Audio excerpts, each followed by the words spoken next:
Goeiemôre. Jy luister na die 55ste oordeenking in die reeks Die Goeie Lewe. Vanoggend se tema is verandering. As daar een faktor is wat 'n uitdaging kan wees in ons menslike bestaan, ook vir verhoudings, dan is dit verandering. Selfs positiewe veranderinge kan uitdagings bring. Jong paartjies word dikwels verras met hoeveel uitdagings dit bied wanneer hulle in huwelik tree. Hierdie verandering in lewensstatus en rolverwagting kan dikwels groot uitdagings bring. Dit kom nogal as 'n skok as jy 'n opwaartse kurwe in jou geluk verwag het en skielik besef jy, maar die tema is nou anders. Nou moet ek aanpassings maak, opofferings. Ek kan minder by vriende gaan kuier. Hier's temas waar ons nou begin verskil. Ons kom nie met 'n oplossing vorendag nie. Hoe nou gemaak? Een van die grootste vreugdes in die lewe is die geboorte van 'n kind. Maar ook die geboorte van 'n kind kan dikwels 'n hele nuwe fase van konflik, spanning en risie teweegbring. Min slaap, doeke ruil, melkies maak, bottels was, opstaan in die nag, en doeke ruil, en doeke ruil, en nog doeke ruil. Waar daar vroeër tyd was vir die ander persoon, is daar nou heel wat minder tyd. Die een persoon begin afgeskeep voel of albei voel naderhand verwyderd van mekaar. Paartjies wat nie hierdie aanpassing kan hanteer nie, of nie nuwe maniere vind om mekaar te bly vind nie, kan mettertyd uit mekaar uitdryf.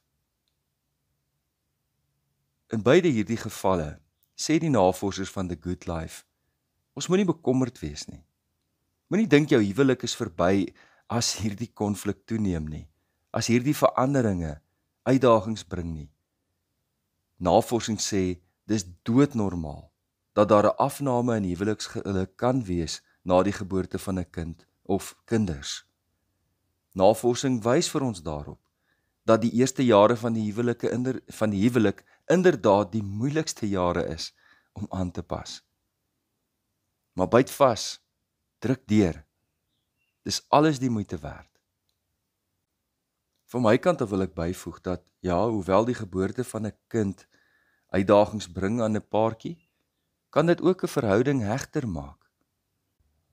Om saam lewe in die wêreld te bring, is een van die grootste wonderwerke wat 'n mens in jou lewe kan beleef. As jy mooi daaroor nadink, is dit nie die kind se geboorte wat verhoudings laat verbrokkel nie. Dis ons as groot mense se onvermoë om die aanpassings suksesvol te onderhandel. Iets wat ek nie geweet het nie, is dat heelwat paartjies 'n toename in geluk ervaar wanneer die laaste kind die nes verlaat. Dit het ek nou vir die eerste keer in The Good Life gelees. Dikwels word gepraat van die negatiewe effek van die leennes-sindroom. Maar klaarblyklik dui die resultate van die langtermyn Harvard-studie dat vir die meeste paartjies bring dit groter vreugde en geluk wanneer die laaste kind die huis verlaat. Hoekom sou dit so wees? My vermoede is dat ouers 'n geweldige hoeveelheid tyd, geld en energie spandeer terwyl hulle kinders in die huis is. En derhalwe bied dit weer 'n geleentheid vir 'n paartjie om meer tyd saam te spandeer, om saam weg te gaan. En ek skat om mekaar weer opnuut te leer ken en in 'n nuwe konteks van hulle verhouding, wat vir baie jare nie moontlik was nie. Waar egpare 'n goeie verhouding gekoester het en deur die kinders grootmaakjare mekaar bly opsoek het, is die gehegtheid tussen hulle veel inniger as diegene wat mekaar langs die pad 'n bietjie verloor het, of dalk in geheel. Egpare wat 'n toename in gehegtheid toon in hulle 70s en 80s, het in die Harvard-studie aangedui dat hulle baie hoër geluksvlakke ervaar en veel minder geskille het. So, vir die jong mense wat tong in die kies vra, word die huwelik ooit beter? Raak die geskille later minder? Lyk dit vir my of die vraag 2 antwoorde verg. Die eerste antwoord is, ja, dit word beter.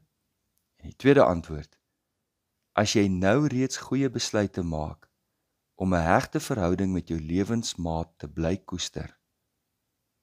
Harde werk werp vrugte af. Ons moet waak teen die Jerry Maguire syndroom.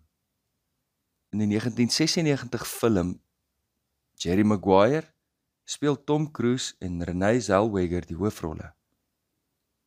En in daardie film sê Tom Cruise die mees romantiese woorde: "You complete me."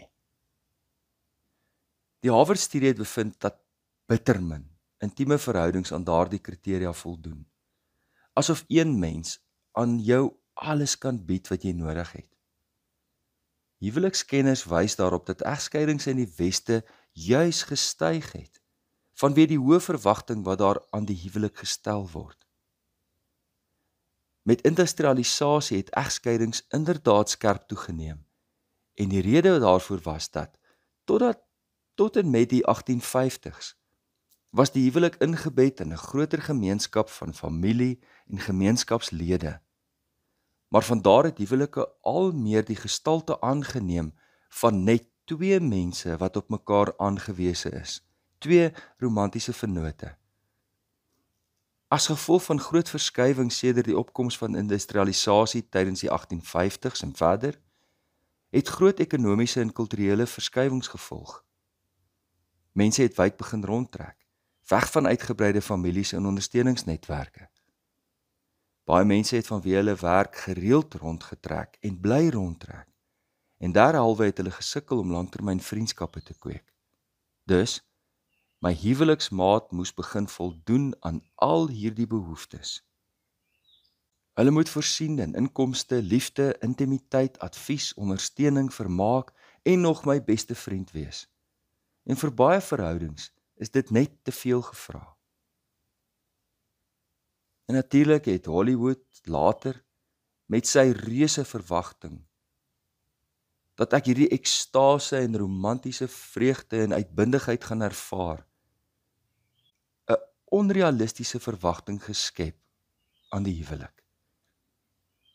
Ek meen, ons moet eintlik die absurditeit daarvan raak sien. As 'n mens daaraan dink, die meeste van hierdie akteurs wat in hierdie romantiese rolle speel van hierdie absolute ekstase, nie een van hulle bly baie lank getroud nie. Dis selde dat jy 'n Hollywood akteur kry wat werklik 'n langtermyn gelukkige huwelik het. Dit moet jou mos laat dink. Dit is 'n onrealistiese verwagting. Navorsing is duidelik. Hoewel hegte, intieme verhoudings 'n ongelooflike bron van versorging kan wees vir ons liggaam en siel, is daar limite aan wat dit kan bied. Ons het 'n breër netwerk van ondersteuning nodig om in geheel vervulling te kan beleef.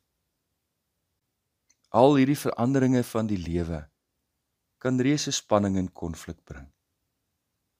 Maar wie bereid is om hard te werk en met deursettingsvermoë elke dag terug te keer na koneksie, terug te keer na die verhouding. Vir hulle lê daar 'n reuse beloning voor. Prof Teens Dreyer, wat ons huweliksvoorbereiding gedoen het, het eendag die opmerking gemaak. Hy het gesê, in sy jong dae het hy soms gevoel, hierdie is net te moeilik. Die huwelik bring net te veel uitdagings. Hy dink nie dit moet so moeilik wees nie. En toe sê hy, maar weet julle, nou dat ons ouer word, trek ons die dividende van al die beleggings wat ons in ons jong dae gemaak het. Kom ons bid saam. Hemelse Vader, ons vra dat U ons sal vul met U Heilige Gees, dat ons die vrug van U Gees in ons lewe sal bly beoefen, om waarlik lief te hê, om met blydskap te leef, om vrede te maak, geduldig te wees, vriendelik te bly, goedheid na te streef, getrou te wees, sagmoedig op te tree, en met selfbeheersing. Ek weet dat ek aan Christus Jesus behoort, en ek kruisig my hartstogte en my begeertes wat nie in pas is met U Heilige Gees nie. Help my om nie verwaand te wees ander uit te tart of jaloers te wees nie, maar help my om in 'n gees van sagmoedigheid ander reg te help. Deurgrond my, o Heer, dat ek ook myself ondersoek en my hart voortdurend tot U bekeer. Dit bid ons in Jesus naam. Amen. Liefde en 'n geseënde dag verder.